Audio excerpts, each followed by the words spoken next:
This is going to be a review on The Girl Who Could Move Shit With Her Mind, and I actually took notes for it because I've never had a more frustrating or irritating book that I've had to read. I didn't have to read it, but the libraries are closed. A friend of mine has a massive collection of stuff that's not really in my wheelhouse. The problem with, I think everyone's individual problem when it would come to reading is the majority of your books will be something that you buy. So you're already going into it with the sense of, well, I'll probably like it, or it's books you already like and you want a copy. That's certainly my problem. So I think it's fairer for me to get a bigger range of reading in different genres from just sampling out. And usually I do that with the library, but libraries are closed. But my friend, she reads a lot of YA, sci-fi, fantasy, and I'd probably say adult fantasy as well, that I can ask her just for two, and I'll get two random books that are perfectly different from what I'll buy, and it's something new. So I hated The Girl Who Could Move Shit With Her Mind, and I thought The Empress of Salt and Fortune was a solid okay. Don't quite understand how it's been hyperbolically received as the next coming, but it's a solid okay. I really liked parts of it. I love that it's quite a poetic book. The terminology and names in it are wonderful. I love that there is a real sense of like Asian mythology booked into it, along with these like war mammoths that they really should have gave me more of, because I love those war mammoths, although I've been promised they show up in the second one. And it had a lot of very cool ideas of titles and nobility, and how nobility and aristocracy didn't actually matter. Empress of Salt and Fortune, a solid good. Also was short, which is just as nice, even though it took me at least a week and a bit to read it because I'm just a notoriously slow reader. However, The Girl Who Can Move Shit With Her Mind is neoliberal fucking garbage. My Goodreads review goes like not fully into depth because it's really not worth a lot, but it follows a girl called Tegan Frost, who works for secret government bullshit group doing secret government bullshit. And the reason that it's neoliberal garbage, I have like a few examples, but mainly it's pro-government in the biggest way possible, but it wants to be flagellating and upset about it. So there's a passage really near the start where she explains what she's doing, and she's like, yeah, the government's bad, but we know the real bad people, and you want people like us taking them out. No, that's the rote through line that every administration in any group, any government in the world has said to justify illegal operations and also pointless operations.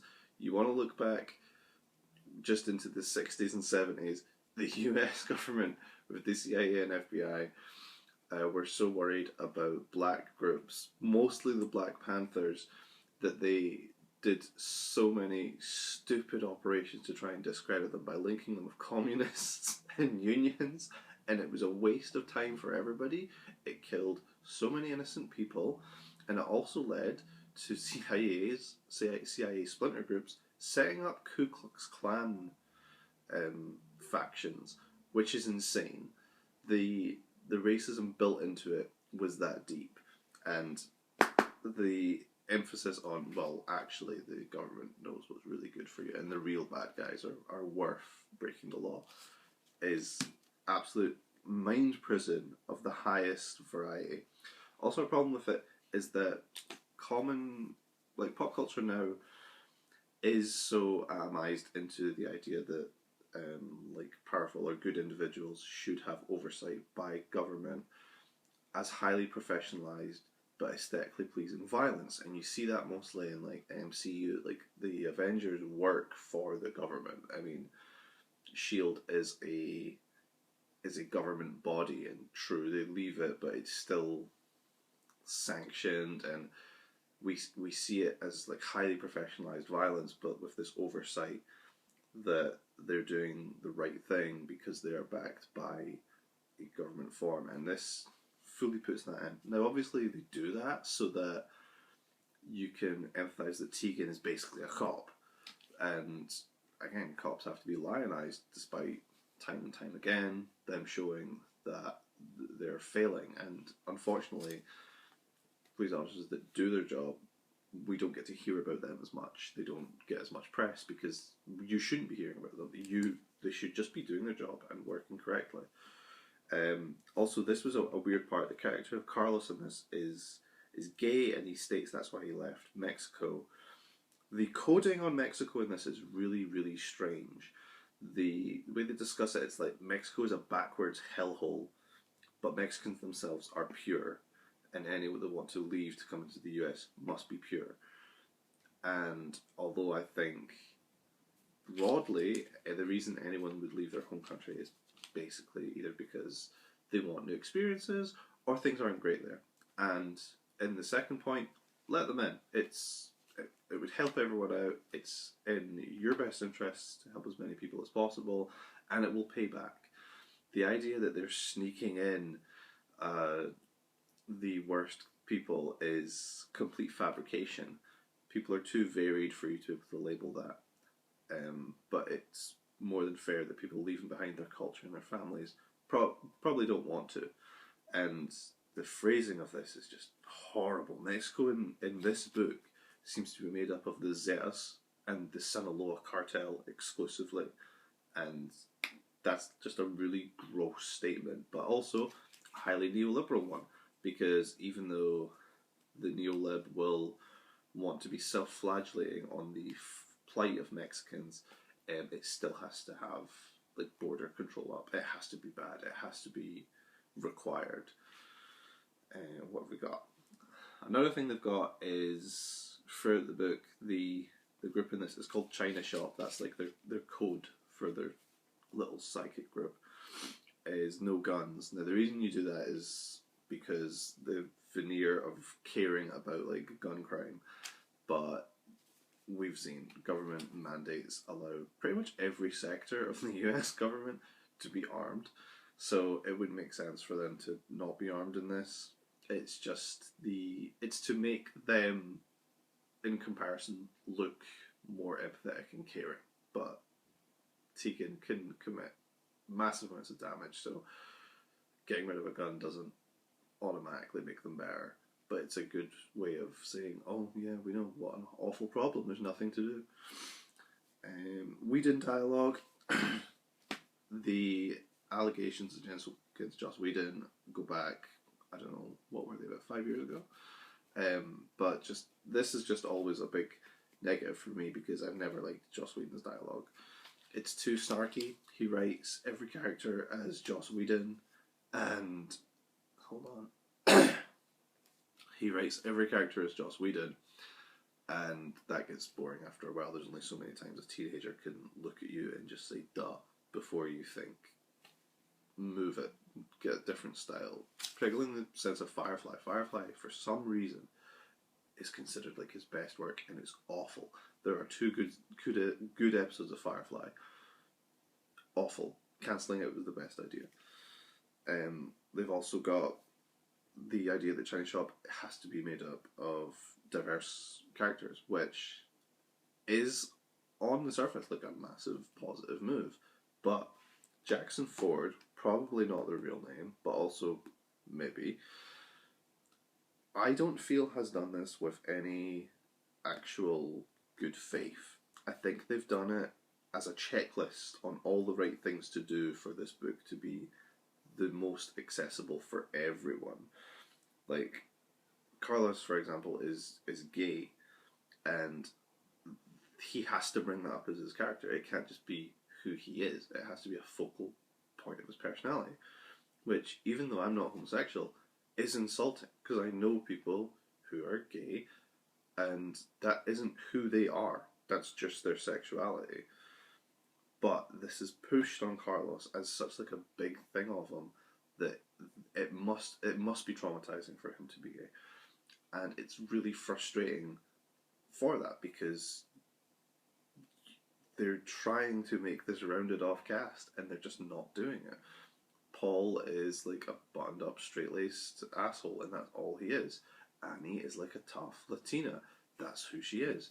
Reggie is this, again, highly professional instrument of violence, in that she was a helicopter pilot that was now injured, so she now has to take that oracle position in the group, and she has to be like tough and straight laced. And Moira Tanner is their like boss, who is. They may as well have just said Sauron was fucking leading them, because she's coded as so omnipresent and powerful, but also at the same time utterly inept. So when the inciting incident happens, she speaks to Tegan, who then is like, hey, you can check it. But obviously Moira Tanner has to just be fully unaccepting of the possibility that she's wrong, and not use her vast network to verify anything. What else have we got? There's just some like coding for as a Neo-lib language. This is definitely somebody that would count themselves as part of the resistance, and whenever any political figure would ask for arguably really small changes, they would say, oh, you know, incremental is the best. This is a weirdo that plays Disco Elysium and thinks Harry being a moralist would be good. It's on page 175. There's this insane metaphor that somebody looks at them like they were Trump's motorcade. So you just instant coding on where their feelings lie. That they are firmly in the SNL Orange Man bad category, and it's my eyes rolled into the back of my head and I saw my brain. It was that. Oh, it was horrible. Also, it's contradicting the beginning where she's like, "Oh yeah, I work for the government." If she's got that sentence, then that's Trump's government you're working for. If you are that anti-against him, and Tegan's character is anti-Trump, she wouldn't be working for him. That might be my first jump cut. I don't like jump cuts, and I understand it's difficult to do anything in one take, but I find jump cuts so jarring. Especially, just this is off topic, when people are doing like a heartfelt one. I just watched a booktuber recently address like a tiny little what's the word? Drama's like a really gross word. A tiny little issue, but they felt they had to address it. Personally, I don't feel you should have to address things. If you believe your audience take you in good faith, then actually show that.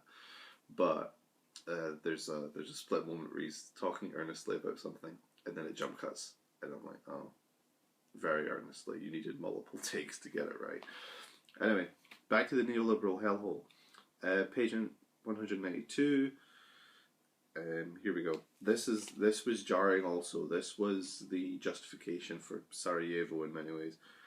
Tanner is a professional badass killer who tortured Serbians, but she's always torturing the right people because of duty. Again, this reinforcement that Tanner and Reggie were in the military and that the troops must be heroic. Like, they're not doing this out of other goals. They couldn't be doing this and have any question, doubts about it.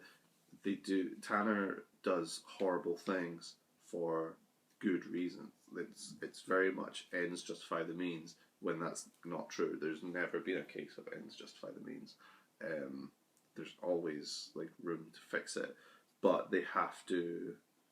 Jackson Ford, he has to really push in that this omnipresent monster, whatever, is the best one for it, and what she does is bad, but she is the lesser of evils, when that's just never been true in history. If your options are the lesser of two evils, don't choose the non-evil option, even if it might not win.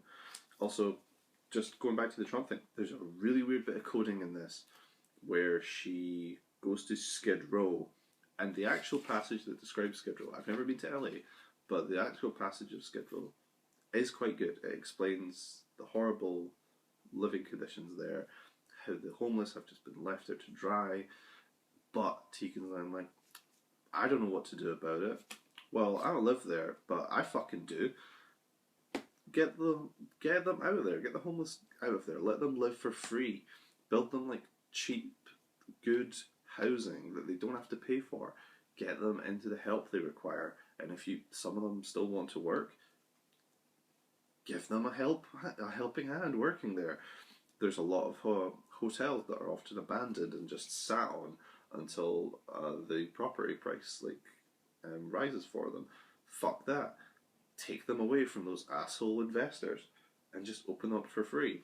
During the first pandemic last year in San Francisco, London Breen, the mayor of San Francisco, was ordered to allow the homeless people, and San Francisco has a massive homeless problem of like a lot of gay and trans teenagers particularly, to let them live for free in order to get off the streets and avoid, maybe dying of COVID into these hotels. And she blocked it because someone she's in a relationship with was buying up these hotels because he was hoping to flip them. Absolutely disgusting. And the book, again, has absolute neoliberal brain on it by being like, oh, these problems are so insurmountable and they're horrible. How could these happen? How can I fix it? And it's because the Neo-lib does not want to use power. It just wants to look like it wants power for, I hate the word clout, but clout.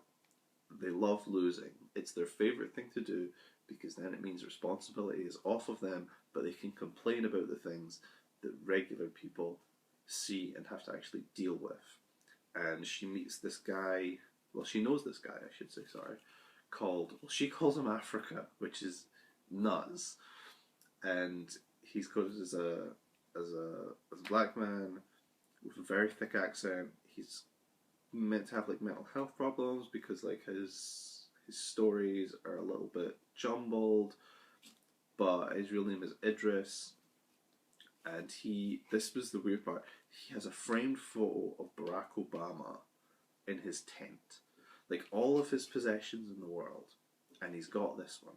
And I think it's meant to be a joke because he states that he used to be in Obama's Secret Service.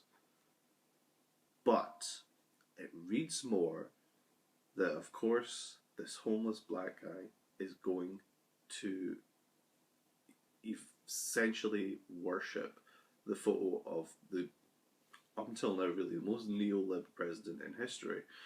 The person that is directly responsible for more disparity. He is still going to use identity only to put him up. I'm not saying that Trump is a better option, but it does just go into the mind of the neo-lib of optics only. You can't read further in as a neo-lib, you only do your optics. There's other things which really point out as being okay with status quo and power dynamics, along with like the current pop culture, what's the word? Like static. The pop culture right now is quite static. We decided to go in this one comic book phase back in 2008, which I was originally really stoked for because I did my dissertation back in 2016 on comics, and I've always loved them like as a kid. But by then, like I'd kind of gone off the phrase of it, where she describes Tegan has a friend called Nick, but again they have to use cultural signifiers to describe him. Jackson Ford, he doesn't have time to actually go into detail on describing how handsome Nick is. He just compares him to Chadwick Boseman from Black Panther, and it's these just cultural signifiers that are what the neoliberal mind needs. Even on the front, one of the like jacket praises for it is like Alias meets X-Men. These are two cultural signifiers. They're not nuanced takes on it. What else have we got? There's a really, really great sentence on page 237 that the police have body cams that would prove location and what they were doing. As if the idea that the cops don't just fucking turn the body cams off has ever glossed Jackson Ford's mind. And the last one is Tegan's parents are Harvard geniuses, and it's again because of optics. Neo-libs love an optic, but to be fair to them, everyone in the US loves the optic of like the smartest people go to Harvard and Yale, when there's mountains of evidence at this point that just isn't true. Oh, it's a frustrating book. It's such an irritating and frustrating nothing of a book because it doesn't really have anything to say, but it thinks it does. And there's not a hint of originality in it. Tegan herself has like twee dreams of opening a restaurant. The fight is the inciting incident is just so boring. It's clear what the enemy of this is going to be from the get-go. There's even at the end, it has the balls to try and set up, although it has like I've since found out that the writer wrote, I think at time of recording, 2 other books that he's called the Frost Files, which is so irritating. The ideas of setting up this other like superpowered tiny universe, and it's everything about it is twee. Even the title is very twee. The girl who could move shit with her mind. It's so twee because it's edgy because it's got shit in it, and there's nothing edgy about this. Like, that star says more than anything else because they couldn't go all the way with just having a swear in it. It's a cowardly book. It's a bad book. The prose is intensely boring. It had a slight minute at the very end where it nearly had a good moment and then fucked it up promptly. This is honestly,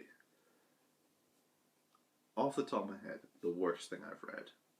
Like, I never liked, this is going to sound like I'm jumping, but I've got a long history of hating Harry Potter, and one of my few successes, personal successes I should say, is hating Harry Potter as much as I do, but having dated people that loved it and they've not left me. Like, that was until this really one of my biggest like slogs to get through. This was a slog, not just because of how boring and badly it was written, but just how irritating it is. This is an irritating book, and I'm glad I didn't buy it. I would say don't reuse, don't recycle this. Incinerate this. This sucks. There are textbooks that are more exciting and interesting than this. There are textbooks with more imagination than this. In fact, do I have something on me? No, I don't. Oh, actually I kind of do. This is The Devil in the White City. It's a non-fiction about H.H. Holmes and Daniel Burnham. This is more exciting than this. There's no fucking psychic bullshit in this. This is much better written. And it's not trying to tell a exciting fictional story where anything could happen. It's telling factual accounts. This has no good reason to be less exciting than a non-fiction book. An absolute waste of time for everyone involved.